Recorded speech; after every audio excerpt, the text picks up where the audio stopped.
Along with the court process, there were national elders who were trying to mediate between the governing political group and the prisoners, who are also the political party leaders. And the initiative was to bring about a real national reconciliation, And we had that kind of optimism while we were still in prison, We are hoping that, the people in power would realize that at some point we need to have, real dialogue, real, negotiation, and we need to come in terms about, the fundamental principles and about the rule of the game, and we need to chart out, a future in which we can coexist as political groups while we are supposed to abide by the laws and the constitutional principle of the country. So,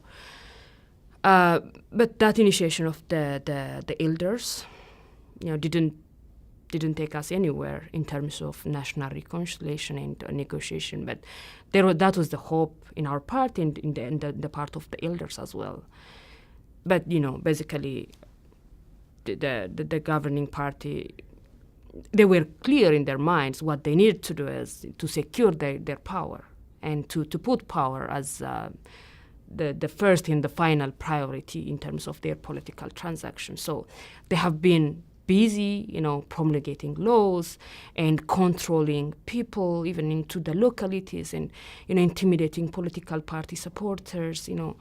using all kinds of state apparatus and, all kinds of state resources to exert effective control in the day-to-day life of each citizen. While we were staying in prison, they were engaged in this very serious political engagement in the process. So, there was no way, while they are having this kind of perspective, they don't have any reason to come to us and to dialogue with us or something.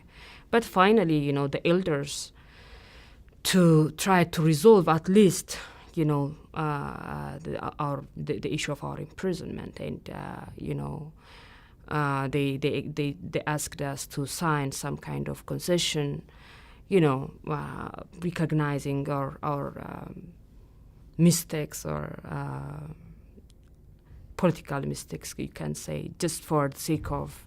resolving things and to see some future for our supporters and our members, and to kind of try to, to start again from where we left. And, then finally, initially the agreement was not to pardon us. The agreement was, from what we heard, the elders, after we gave in for the proposal of the elders, the government was supposed to kind of, stop the trial, by using its executive power. But it didn't happen that way. All things was referred to the pardon board, and the pardon board to the president of the country, and finally the president of the country said, "Oh, I give pardon for this people," and it got finalized in that manner, and it was discouraging in a way, even though we were suffering and even though we were paying dearly, we wanted to use that opportunity to recreate our future and to kind of give an end to that regression and to kind of progress. But it didn't happen that way.